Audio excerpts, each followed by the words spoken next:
everyone, welcome back to RTS and welcome back to our 4 for 4 series where we're going to do layout number 4, and we're also doing 2 pages in this round. How fun is that? And I will tell you, if you have not hopped over to Deborah's Facebook page, where it will be listed below, you really need to. Such awesome work by those ladies, and they have over 1,000 members. That just makes my heart happy. So yes, you definitely need to check that out for some inspiration. Leave some love if you can. Okay, so what we're going to do today is we're going to do layout number 4. So we're going to get right to it, because we're also going to talk about visual triangles and a little bit of fun with that. So let's get started here. So I have my paper in front of me because I had to look at it again today. I couldn't remember which one was my 2, which one was my 3, because in between these layouts, you know, we have life. We have other things going on. It's hard to remember, so don't expect yourself to remember. And then, of course, I have my photos here, so I'll lay this to the side. We're going to talk about that. And then here are the instructions as well. So if you want a PDF of that, again, check out Deborah's Facebook group in the file section. Those lovely ladies have it posted over there. Those are just a good group of gals. So if you want to find a home or a little bit of a community to hang out, I really suggest heading over there. Absolutely. Okay, so let's get cracking here. And also, too, the instructions will be listed below. But we're only going to be playing with 3 patterns today and 3 pieces of paper per page. So let's get after it. Absolutely. Okay, so what we're going to do is we are going to have, of course, I'm going to just do one right here. Okay, so we are going to play with paper number 2.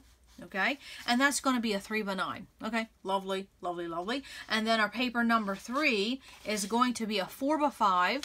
And then the biggest piece of paper is a fun number 4 pattern, which for me is my beach balls. That's an 8x8. So 3 pieces of paper. How fun is that? Oh, that would make a nice design right there on an angle. Okay, moving on. Yeah, okay. I have too much fun playing with pre-cut papers. So then on the right, we're going to do the same thing, because I'm doing 2 pages. And then also, too, if you are playing along with this and you have a YouTube channel and you're sharing videos, please list below. Give a shout out to yourself, because everybody can be inspired by everybody else's pages, because we all have different styles. We're playing with different papers, and also, too, we're scrapbooking different topics. So please give yourself a shout out. I really encourage you, because then I get to watch some things too. Okay, so then again, our paper number 2 is a 3x9, very fun.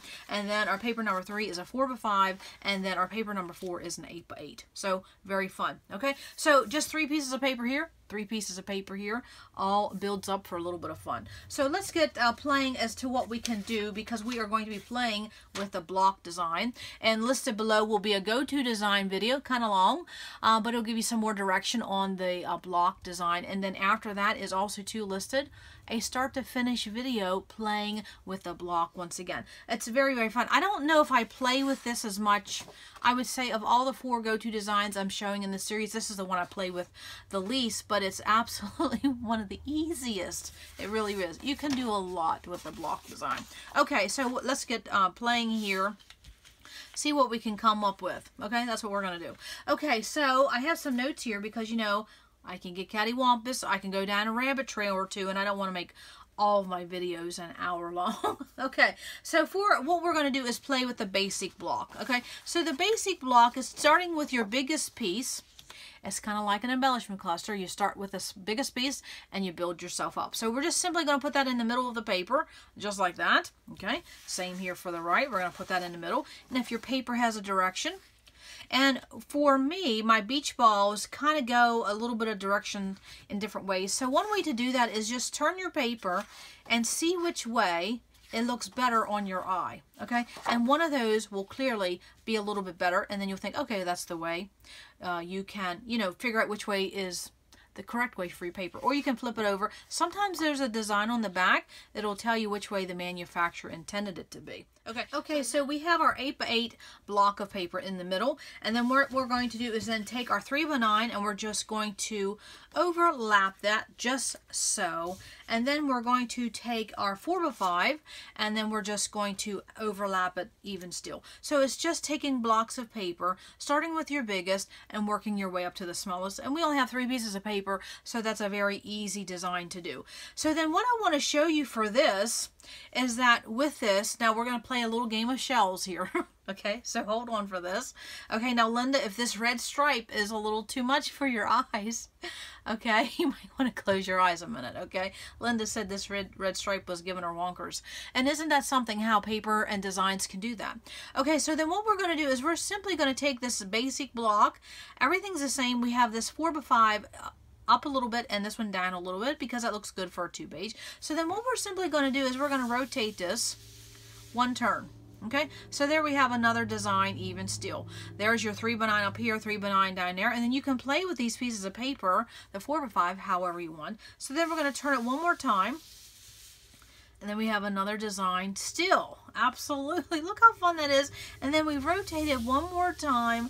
We have another design still. So that is taking that very basic design of the block, layering them on top of one another, and then rotating it. And you can just keep on going until you really enjoy what you like. I mean, just the possibilities are endless, truly. So that is just one way to take that basic block and just play with the placement of these and then rotate, rotate, and rotate. Okay, so another way that I wanted to show you is that we can take this 3x9 and we can extend it. Okay, so we can extend it over here on top of our 8x8, and we can butt them up side by side. Okay, or you can overlap, however you want to do that. You just center both of those. Have a little bit of margin on each side of that. Okay, let me get it scooted over a little bit. Okay, and then of course, you know, we take our 4x5, or you can put it a 4x5 or a 5x4, however you want to do that. And then we're going to do it that way. So we're going to extend our block instead of just overlapping them. You want to overextend. And on a 2-page, sometimes you do want to extend your papers because you're going to need that landscape for however many photos you have. Because in this layout number 4, we're going to try to do 12 photos. Okay, so then okay, so what you do then again is that you can simply take this and rotate it again. Okay, and you can rotate it again. I mean, that's a pretty design right there. And then you can rotate it again. It just never gets old how you can keep rotating with those papers, just overlapping them, extending them, rotating. It just never gets old. Okay, so then another thing we can do is that we can take our 8x8 block and we can do the offset method. So we're going to go to the inseam. Okay, I love doing that with the papers because then that block of paper now became 8x16. Okay, that's a big block of paper in the middle. So then what we can do is we can take our wood grain and we can absolutely put it on the top, overlap or butt it to up. You can do this. Okay, now that makes for a fast, quick, very fast page. Look at that. And then what you can do is rotate that. Okay, even more. Okay, now hang on for a minute for this one because I'm going to rotate. I'm going to rotate the quick way. And then look how that simple design, just taking my number 2 paper, putting it at the top, and taking my my 8x8 block, taking it to the inseam, and right there, and then all I did was rotate that. So this wood grain can be at the top or can be at the bottom, but 2 different designs just by simply moving your papers around. I mean, it's mind-boggling. And as I was sitting here, I was playing with papers because, you know, I get sidetracked. You have to stop and start so many times. I wanted to show you a unique design, and I would call this a modern design. And some people may not be into this, but I just want to show this because this is a fun design, especially if you're doing a 1-page, okay? I don't know how it would look on a 2-page, but let me show you what this fun, unique, modern look would be. And that would be as if you just put your 8x8 block here in the middle, okay? And then you would put your number 2 paper right here in the middle like that, and then you're going to take that 4x5 and extend it like that. Is that not a different type of design? And so of course, you know what you can do. Okay, so let's just say that's the right. We're just playing here, right? Okay, and then let's do this for the left. Okay, I'm going to put that 8x8 in the middle. I'm going to put that number 2. Okay, and so I would just make sure that they're extended, the equal margins, and then I put my number 2, that's the number 3 paper right there. So one thing you could do then is you could really play with this. Okay, this is fun. Okay, this is different. So you could come over here and put your title here, and you could put your journaling here, or what you can do then perhaps is even play with some of these 4x6 pocket page cards or your 3x4 cards. Take one of these, trim it down a little bit, put it right on top of that. There is an instant title, and then come over there and put your journaling. How fun is that? I mean, and then what you could do is you take your photos and span them across, the whole way across. That is a fun, unique design. I don't think I've ever done that. But then also too with that, you could leave that one at the left like that, and you could rotate that. So that is a very modern looking page. I would say it's like a minimalist looking page. That's very fun. I'm going to have to remember to do that. Someone remind me to do that on a start to finish, because that is a really fun design. Absolutely. I like that. I really, really do. It kind of looks like a little bit of a billboard, doesn't it? Very fun. I guess because we're in the summer mood. Okay, so now let's talk about something else you can do. And let's go back to our original. Okay. Oh my goodness, are we coming up with a thunderstorm? Oh, batting the hatches, baby, batting the hatches. Okay, so of course, you know, with these papers, with the basic block, don't forget you can play however you want to play with them. Okay, one can go down, one can go up, just like that. Okay, so then what you can do then, if you want to have more options, don't forget you can play with your washi.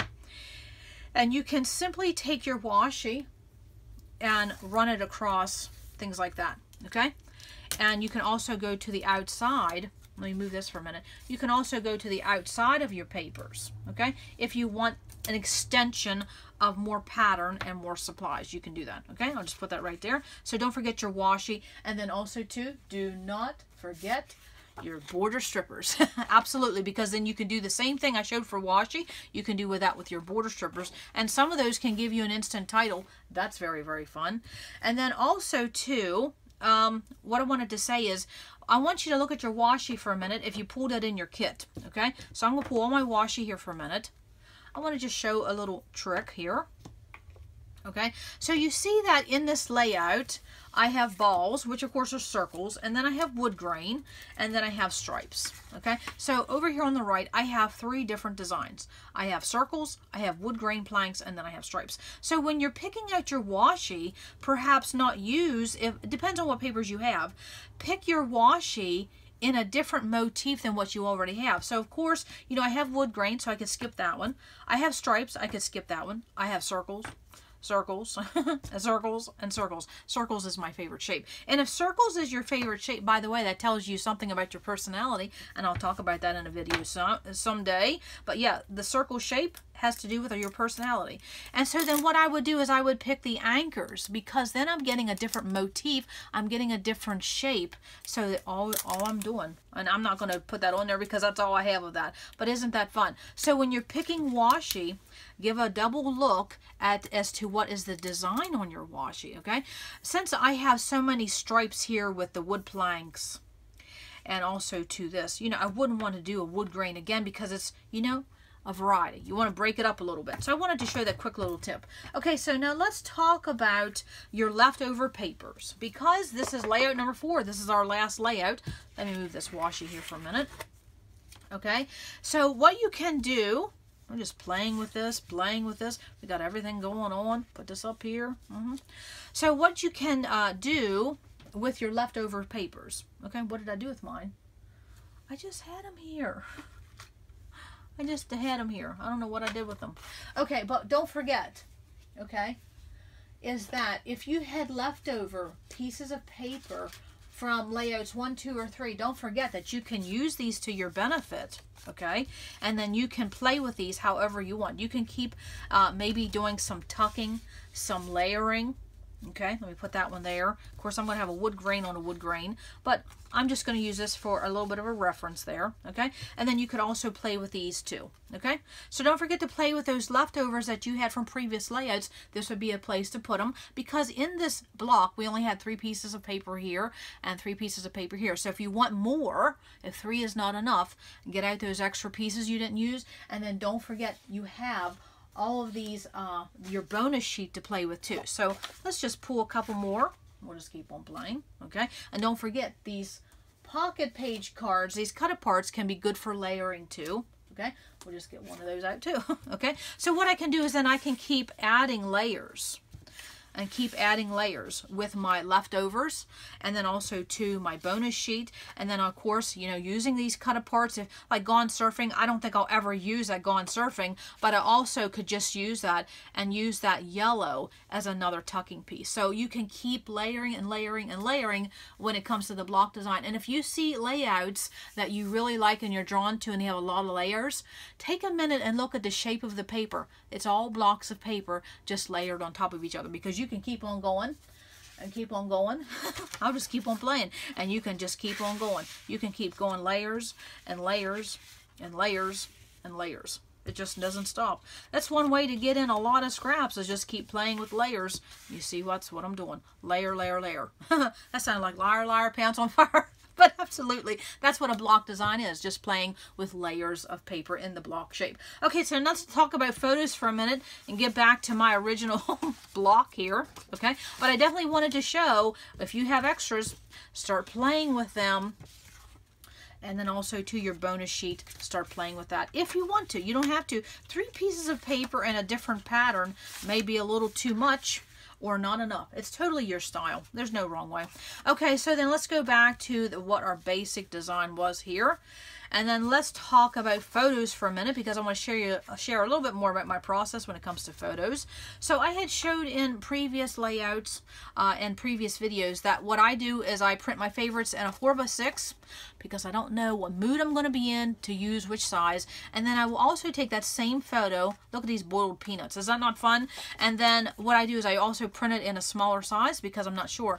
I am going to try to do 12 photos on this layout. So I don't know if a 4x6 is going to make it, but we'll see. But I wanted to show you a little bit about my process, because, you know, I have a design here. So how do I work with these photos, trying to come up with how many I'm going to use and where they're going to go? So I thought I would just show a little bit about that. So one thing I do, and I probably won't be able to, there we go, pair of scissors, is that I simply take all of my wallets and I just do a really fast cut of them in half. Okay, that's all I do, okay? Because if you notice, when I'm working with my photos, the first thing I do is I put my 4x6 photos on top, okay? Because those are my main photos, okay? And then I just know that's where they are. So I will cut these in half, and I won't do all of that, but I'm just going to show. So then what I do is I cut those in half, and then my next step is that I will put the horizontal in one and vertical in another, because I have to have that, of course, vertical, vertical. And I will tell you, I'll just keep on cutting. When I take photos, 90% of the time, my photos are in a vertical landscape, okay, not a horizontal. And I'm wondering if that has something to do with being left-handed. I'm not sure, but that's interesting to know. So list below, what format do you take most of your photos in? Okay, so let's look at these 4x6. Vertical, vertical, vertical, one horizontal. So yeah, that's about the ratio. Okay, and again, there's my vertical and there's my horizontals. And so when I'm playing with a design and I want to know where my photos are going to go, I have them separated into 2 piles. Okay, especially when I'm playing with a lot, because I don't know which one I'm going to do. And so then what I'll do is I'll just keep sprinkling these across, and I'll move things around. Okay, right there's 3 and 3. Well, right there are 6. If I did that on the left, you know, if I did that on the left, oh, could I luck out? Oh, well, here we have something different. Okay, so let's put this one here, and we'll replace this one here, and we'll put the train. Oh yeah, we'll put this in there. Okay, so that would be a very quick way to do 12 photos. There's 6 here and 6 here. So just play with the format of your photos, and that will dictate your landscape of where it's going to go on your page. Now, when you're doing with a block design, and if you put a lot of your block in the middle of your page, you have to remember, you can see it will cover up some of your block. So that's why it's good to play with your design, with your photos, before you start adhering things, because you don't even really see my paper. So I'm going to have to make my block design bigger to accommodate for these 12 photos. So I wanted to show that. So that's what I do. I keep my 4x6 in a pile. and then I separate my wallets, whether it's a vertical or horizontal, and I play with that, and I try to get a balance, okay? And so that's why sometimes it is beneficial to, for your favorites, to have it in a 4x6 and a wallet when you're playing, because I will definitely use these leftovers probably in a review page or something like that. Okay, so that's what I wanted to show for the photos, just a little bit of my process. So you come back and I will have my design figured out. I have no clue, none whatsoever, what I'm going to do, but I know I'm going to play, and that makes me smile. Okay, and I think we may, wow, things are starting to flicker around here, so I might have to play in the dark. Yeah, a lot of fun can be done in the dark. Well, I guess it depends on who you're playing with. Yeah. Okay, moving on. Okay, so come back in segment 2. I'm going to have my papers adhered, and then we're going to start to play with a visual triangle. And then what are we going to do for a visual triangle? Again, I have no idea, but we'll come up with something, right? Absolutely, but we will keep talking about visual triangle, and I will show that process again in the next segment. Okay, so hold on. Okay, I'm back for the middle process, and we're going to, again, talk more about clusters and visual triangle, because that's just something we're covering in this series. And so you can see that I have my blocks of paper adhered down, and my photos are on mats, but my photos are not adhered at all, and we'll talk about that in the next segment. And then also too, I have my titles planned, but nothing is adhered, and that's just what I do when I'm playing with clusters and my visual triangle. Where are things going to go? And I don't adhere anything till I know for sure where I want it to go. Yes, and I have a hack for a T-square ruler, because remember in the last layout I talked about that? Wait till you see what I did. Yeah, you talk about a hack. Yeah, this is a redneck hack, but yeah, just hang on for that. Okay, so a question I get asked all the time is, when you're building a cluster, how big should it be and what to put in it and that type of thing. So we're going to talk about a very, very basic cluster, and how you can take a very, very basic cluster and make it into a very basic visual triangle. Okay, so let's get cracking here. So over on the left, I have my title here that's going to say landmarks. Okay, and so my plan is for this to be in an arch once I get that all adhered, and then my plan is to have a cluster here and a cluster here. Okay, and so in that cluster I'm only going to have 3 elements. Okay, and so when you want to do a fast cluster, especially since you're doing 2 pages here, and you don't want to, if you don't want to think about it a lot, just pick 3 items and 3 different sizes, 3 different shapes if you want to, okay? And that's exactly what I'm going to do here. So if you look here over on the left here where this L is, okay, and I'm not quite sure where all this is going to land, but it's going to be right there, okay? So all I'm going to use is 3 elements. I'm going to pull that a little closer. And those 3 elements are an anchor, a chipboard, and an enamel dot. That is a very, very basic cluster with 3 elements. And so when you're building a cluster, the one thing you can remember is just do it in odd numbers and you'll never go wrong. And I'll show you why in just a minute that is. So whatever I do here on the left, here where the L is, I'm going to do the same thing over there on the right where the S is. Okay, so again, I'm going to use an anchor, and I'm going to use a chipboard, little round chipboard. This came from my Brad pack, and then my enamel dot. Okay, and I may overlap those, may not, it depends. Sometimes, you know, you can get a little lump and bump when it comes to that chipboard, and, you know, it all depends, okay? So that would be a very basic cluster, okay? So I want to show you, and I'm going to spread this out just for a tad so you can see what I'm talking about. Okay, so those 3 pieces, that anchor, that chipboard, and the enamel dot, those 3 pieces, because it's an odd number, I want to show you what that does. Okay, that builds a visual triangle just with those 3 elements. Yes, that's why when you build a cluster, always go with an odd number, because that odd number will help you create that visual triangle. So that's why I wanted to show a very, very basic cluster can be 3 items. And you see what I picked? I picked anchors. It goes with my theme of my desk, you know, where we were at, and then chipboard, and then enamel dot. And those are just purely by color, nothing else, okay? And I can get away with a lot of different color because my background papers of these balls yes, would you? Oh, moving on. Okay. Yes, the balls have a lot of color.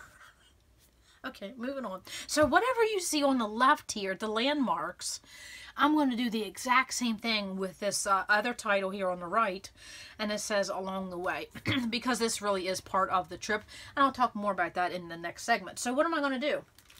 I'm going to pick those same 3 elements, an anchor, a chipboard piece, and and enamel dot.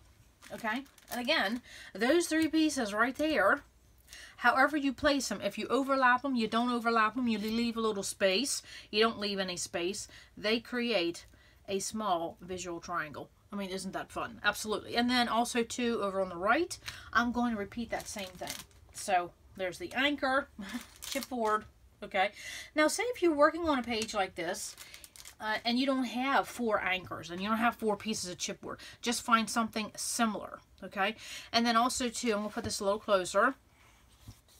Notice that these are all in different sizes. The anchor is a large, my chipboard's a medium, and my enamel dot is in the small. So not only do I have a variation in color, I have a variation in size, and then I have a variation in shapes because the anchor breaks up that circular element of the enamel dot in the chipboard. Okay, now the reason why I chose so many circular elements was because everything in my design is blocky. Okay, blocks of paper, blocks of mats, blocks of photos, so that's why I went with a lot of circular elements.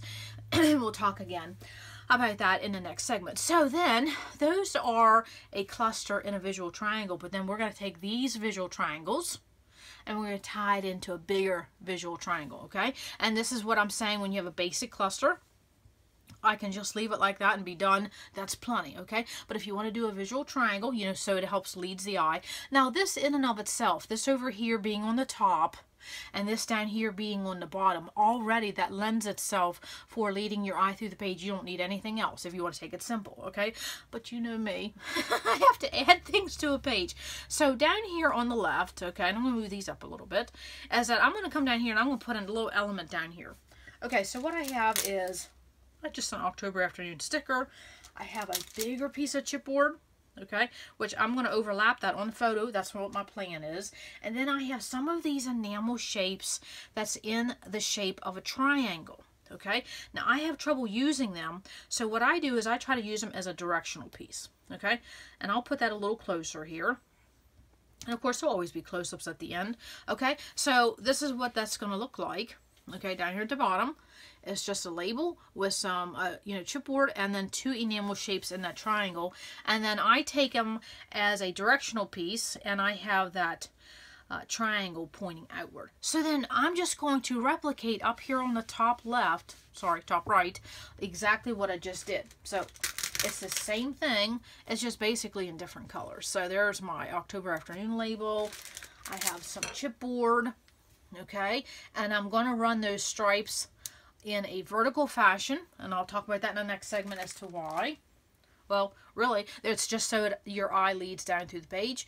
And then more of these enamel shapes in this triangle, and then I use them as directional pieces, okay? I think they're hard to maneuver sometimes, but that's the idea, okay? So basically, it's the same thing I did on the left, okay? So then what that does then, okay, and we'll use the right here for an example, is that we have a little visual triangle here, which is what I showed earlier. Remember? We had this 3 pieces, and that makes a visual triangle. It's small, but it's on there. So then what we're going to do, since we have one here, and now we have this up here, so those little clusters now make themselves into a big visual triangle. Yes. So when you're building clusters, it doesn't have to be 85 pieces. You can simply get away with a cluster with 3 elements. But then with those clusters, then you use a combination of clusters, say 3, to make that visual triangle. Yes. So each one of these, this had 3, this had 3, this had 3, this had 3. That's an easy way to get started when you're playing around with clusters. If you're learning that design principle, you don't have to follow it. It's just something fun to do. And then you have a visual triangle within a great big visual triangle. It just helps lead the eye through the page. And so, of course, you can see on the left, I have an inverted design on the right, and I'll talk more about that in segment 3. But let me show you a hack that I did with my T-square, okay? Because when you come back, we're going to talk about the finished page, where things landed, and then we're going to talk about layouts 1 through 4, and then we're going to talk about what's coming up in the next 4x4 series. So hang on for that, because I know not everybody's going to do the cards, so we'll talk a little bit more about that. So remember I had told you with my visual, I'm sorry, got it on my brain, with my T-square, that every so often, you know, they get bent out of shape because they're flexible and then they're not really flat, and it doesn't really serve the purpose as a T-square, especially when you're lining up photos. Okay, let me move this for a minute. Okay, so if I want to line up these photos, okay, and sometimes see how it bends. Yeah, I have some gap there, and so when I go to line things up, it slides underneath the T-square. Well, that serves no purpose for me. I have no use for you now. So I'm thinking, well, I want something, but what can I do? Because I already have so many of these, okay? So what I decided to do, and I have no idea how I got this harebrained idea. Oh, yes, I do. I was in the garage, okay? And my husband has huge T-squares hanging up in his pegboard in his garage. And I thought, it's basically this, but if I found something metal, I could put behind it. So that's what I did. I took one of my T-squares, you know, just this plastic jobby here, and I took a metal ruler, and it's the same 1.5 inches wide, and I just adhered it to the back of that. I couldn't poke someone's eye out with this thing now. It is heavy duty. I mean, look at that. Oh man, it was like, oh, this is a super fun hack. And all I did was use super glue, okay, because this metal ruler in the back is quite heavy. Now I have some substantial weight, but yet this is a nice size to work on for a scrapbook page. And all I did was use something I already had. I had these T-squares that was basically going to go to the trash pile pretty soon, and I just had a metal ruler that I never use because it's not a T-square, and I stuck those two together. Now you can see right there was my bead of glue. I just ran it the whole way down, and it didn't make any difference to me because I don't use this for measuring. I just use it for lining things up, okay? But what you can do is, if you do use it for measuring, you can always take a slip writer and put a dot under the measurement that is the actual one for you, okay? Because these bigger numbers, okay, if this makes sense, that belongs to the metal ruler. These smaller numbers here, and I'll put a dot here, that is my actual T-square measurement, okay? So if you want to do that, if you use this for measuring and you do something like that, put that metal ruler on the back for some stability. I mean, it really makes it beefy. I mean, really, really nice. And then you could take a slick writer or a Sharpie and just put little dots as to the measurements you do use, okay? Because I didn't want to see that. I wanted to see that. So now look at that. Oh, love it. Love it. Can't get enough of it. Absolutely. So I wanted to show that hack version. Absolutely. Take your T-square, glue on a metal one. Now you got something more substantial. Didn't cost you a penny. Absolutely. Okay, so I will come back with the next segment with a finished 2-page spread about landmarks along the way. Absolutely. Okay, hold on. Okay, I am back with my finished 2-page layout for layout number 4 in our series. And so, of course, we're playing with the block design. So remember, we only had 3 pieces of paper for the left and 3 pieces of paper on the right for this block design. And you can see that my biggest block, my 8x8, landed here. And then my 8x8 landed here, which was my beach balls. And then, of course, you know, what did we have? We had that 4x5, and then we had that 3x9. So basically, my design is inverted. What you see on the left is exactly the same. It's just upside down. That's all that is, okay?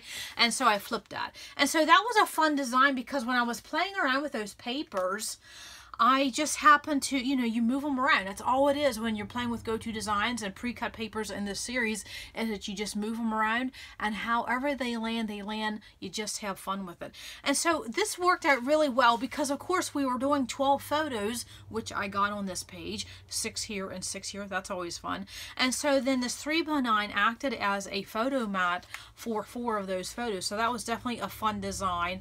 And then, of course, that 4x5 block. Remember, I had said that you could use that for your title, your subtitle, some journaling. And so what I did is I absolutely used a big title called Landmarks, and then another, basically a title or a subtitle along the way. It's just a continuation of that title. And then I put my journaling here. So that was very fun to do using that 4x5 piece of paper, you know, that block. And I will tell you, I have never done this design. I really like it. Now, it's a minimalist looking page, but that's okay because my emphasis is on my 12 photos, and that's where I wanted it to be. Okay, so of course you can see where my titles are, and we talked about the clusters and visual triangle in the previous segment. So basically all of my 12 photos are matted on some white cardstock because I did that for all of my layouts in this series because this is all the same trip. So it's good to keep some continuity in your layouts if you're working on the same trip. Even if you do different papers, just keep one element the same. And so then this one photo here on the left, which is a landmark we see all the time heading home and going there, is that I took some craft foam, which is this right here.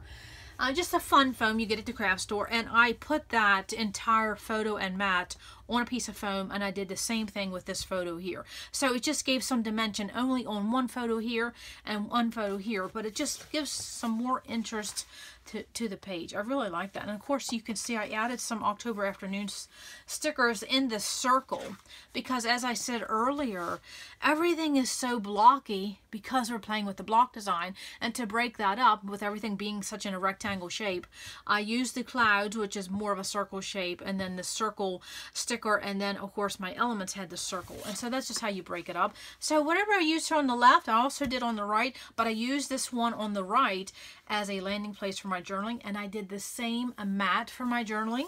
Cut it in that fishtail and gave it a little bit of score, and that's how simple that is. And I will tell you that I have been adhering this craft foam with this red line tape. Works really well. I wish I could give credit to where I saw someone doing that. Makes a huge difference because you can't use liquid glue. Your ATG gun don't really work for that. So this red line tape really works good. Okay, and yes, you can save yourself some money. Don't use your score tape. Use your red line tape. Really works good. Okay, so then the other thing I wanted to mention is that I also did get some border stickers in here, as that I used this navigational one by October Afternoon and this yellow one, and it came from this set right here. Okay, I think that was what, treasure map, something like that. And so if I only used one border sticker, which is 12 inches for the left and for the right. And what I did is that I cut it in half, and then I cut it in half again. So really this is only 1/4 of the sticker, 1/4, because I didn't need it to go the whole way across. So that's how I took one 12-inch border sticker and I used it on both pages. Just cut it up and then put it under something so you don't need that whole continuous piece. So that worked out good. Same way with that yellow starburst, I did the same thing.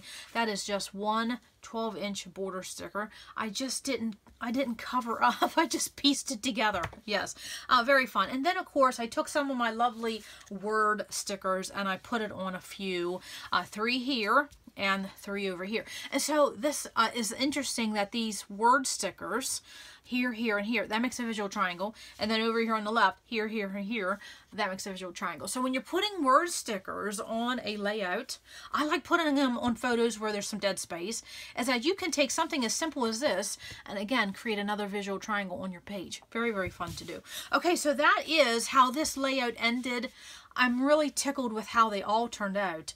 This was fun to play with. Okay, so let's talk about and do a recap of these 4 layouts, and they were all double pages this round. Amazing. Okay, and I wanted to talk about, okay, so let me, I'll just, well, no, what will I do? I was going to say, I need to come back, I need to find my notes, but I think I may have them here because I wanted to tell you, and we had talked about this in the previous segment, no, in the first layout, as how many photos I took on this trip. Okay, and then how many I scrapped. Okay, so we're going to talk about that. So hang on a minute, let me go get the other layouts and we will come back and do a little bit of a recap and then what's coming up next for the next 4for4 series. Okay, so hold on. Okay, so let's do a recap of the 4 double page layouts we did in this 4for4 the summer round. And so of course we used a different go-to design in each one of these. And so for the first one we did a happy horizontal, had a little bit of fun playing with a mega title cluster, and that was definitely fun. Getting some washi on there. And that was 6 photos, okay? So then if we go to layout number 2, which was 8 photos, very, very fun. You could have got more than 8 on here. You could have got 10 if you wanted to. I just used some journaling cards there. And so that was using the grid design, but you can see how it all still looks like the same trip. This was fun, okay? And then the third layout was using the band design and again playing with those embellishments yet again with this embellishment row. Too fun, okay? And then you can see that in each one of the layouts my journaling treatment is the same. Again, some continuity, okay? And then the 4th layout, which is the block design, okay? And then, of course, we got 12 photos on here, okay? Just very, very fun. And then, of course, playing with some clusters that were very, very small but made a big visual triangle. Just fun all together. Yes, this whole this whole series was fun. And I definitely wanted to say that this trip wasn't, you know, one for the books, that type of thing. But I will tell you, playing with these happy colors and then doing this together as a group, it made this fun. I really enjoyed this whole process. And then I wanted to go over a couple things that went for this trip. And when I was printing photos, I made note of this. And so let me see my notes here. For this trip, I took around 97 to 100 photos for this trip. And so then I have this entire trip scrapped just in these 8 pages, okay, these 4 2-page layouts. And so if you were to count up, this had 6, the second one had 8 photos, the third one had 10, the fourth one had 12. That's 36 photos, okay? So even though I took 100 photos roughly, I only used a third of that to document the trip. And so that goes with saying that every photo you take, you do not have to print and you do not have to scrapbook. No, you just want a representation. I think representation is the key word for this entire hobby. Absolutely. Because if you look at this layout, and then if you look at the next layout, and then if you look at the next layout, you get an overall representation of what my hubby did and I did on this entire trip. I didn't need 100 photos, okay? I didn't even need 2/3. I only printed, well, I printed a little bit more. I'll talk about that in a minute. But I only scrapped a third of those photos, so 36, a little over a third. So 36 of those photos, and I wanted to show you how I broke up this trip. So when it comes to scrapbooking a trip, again, representation, you can do it, what did you do on day 1? What did you do on day 2? And say this trip was only a 4-day trip. This first layout could have been what I did for the first day. The second layout could have been what we did for the third day, or the, you know, the second day and the third day and the fourth day, because, you know, I did 4 2-page layouts. But what I did was I broke this trip into 4 things. And so the first spread here was the road trip down, okay, which is always a big deal. You never know what you're going to see on I-95, and you know what I'm talking about. Honest to goodness, we were down I-95 one time and saw a camel. And I was like, you just never know, honestly.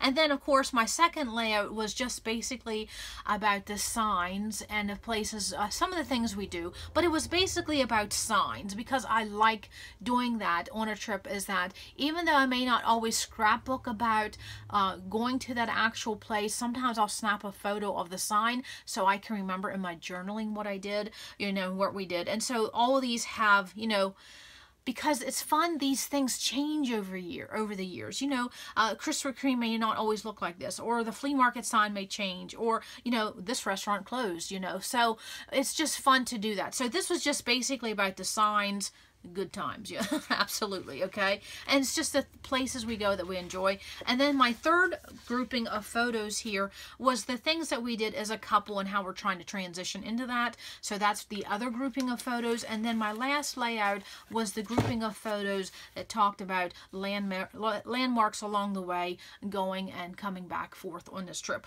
So I wanted to show you that for this whole entire trip, I took about 97 to 100 photos. I only scrapbooked 36, and for me, this entire trip is documented. Now, some of this will land in my month in review page, but it won't be 36 photos. It would just be a couple, you know, a couple highlights. You know, basically, when I do month in review, that's all it is. It's just highlights. So of this trip, maybe there'd only be 1 or 2 photos of the whole month that I show from this trip. But it's interesting to see that these colors really worked well for a trip that was done in April. And then also to how I took, you know, 100 photos, but I didn't need to scrap them all to get a feel of what this trip was about. So I'm really liking that. And I mean, I wish I had my journaling done, but some things, you know, you just don't want floating around. So I will complete that later. Yes. Now let's talk about layouts. How about leftovers? Let's talk about leftovers, because this is my 8 pages. Done, complete, other than my journaling, okay? But that will always be an ongoing process for me, is my journaling, because, you know, you can only show so much. So this is the amount of photos I had left over from what I had printed, okay? So each one of these will have the date put on the back, and they will get filed. Now, a couple of these maybe I would use in my month in review, but I don't really worry about it. I will probably just put this in my group of Myrtle Beach or something like that, and then I use them for story-based pages later on. So that's all that, with these leftovers, that's all I do. I just put